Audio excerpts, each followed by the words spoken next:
Interesting व्हिडिओसाठी subscribe करा मराठी गपशपला आणि प्रेस करा या बेलला, ज्यामुळे तुम्ही नवीन व्हिडिओ लगेच बघू शकाल। नमस्कार मित्रांनो, फेब्रुवारी महिन्यामध्ये मोदी यांनी नवीन मुंबई विमानतळाचे उद्घाटन केले। नेमके हे विमानतळ काय आहे याबद्दल आपण नक्कीच जाणून घेऊया। 2019चा विचार करता भारतात हवाई क्षेत्र हे वेगाने वाढत आहे, तसेच विमानातून प्रवास करणाऱ्यांची संख्या देखील वाढत आहे। हाच विचार 1997 ला करण्यात आलेला होता। त्यामध्ये भविष्याचा विचार करून मुंबईला दुसरे विमानतळ असावे अशी सूचना त्यावेळी करण्यात आली व 1997 ला हा प्रोजेक्ट सँक्शनिंग झाला। त्यावेळी तसा खर्च 3000 करोड इतका होता, पण पर्यावरण परवानग्या तसेच राजकीय अनास्था या इतर अनेक कारणामुळे हा प्रकल्प थंड बसत्यात गेला। आता या प्रकल्पाची किंमत 3000 करोड रुपयावरून 16700 करोड इतकी झालेली आहे। हे विमानतळ म्हणजे मुंबईतील छत्रपती शिवाजी महाराज एअरपोर्टला पर्याय असणार आहे। आता हा एअरपोर्ट बांधण्याची गरज जास्त निर्माण झालेली आहे, कारण मुंबईतील छत्रपती शिवाजी महाराज एअरपोर्ट हे दरवर्षाला 4 कोटी इतके प्रवासी सांभाळू शकतो,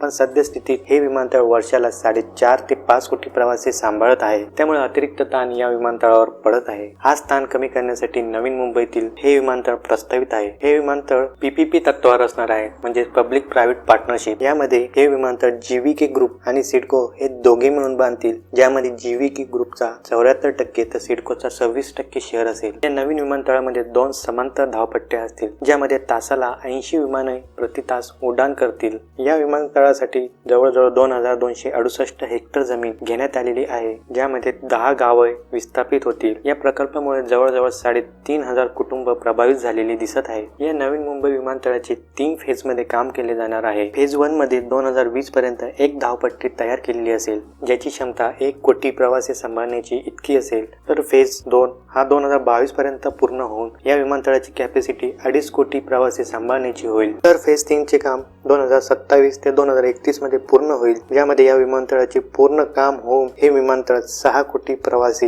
हँडल करू शकेल इतकी याची कॅपॅसिटी वाढून जाईल, ज्यामुळे सध्याच्या विमानतळाचा लोड खूपच हलका होऊन जाईल। या प्रस्तावित विमानतळामुळे आजूबाजूच्या परिसराला देखील याचा फायदा होईल। तर मित्रांनो, हा व्हिडिओ जर तुम्हाला आवडला असेल तर याला लाईक, कमेंट, शेअर नक्की करा आणि अशाच नवीन व्हिडिओसाठी चॅनलला सबस्क्राईब करा। भेटूया पुढच्या व्हिडिओमध्ये।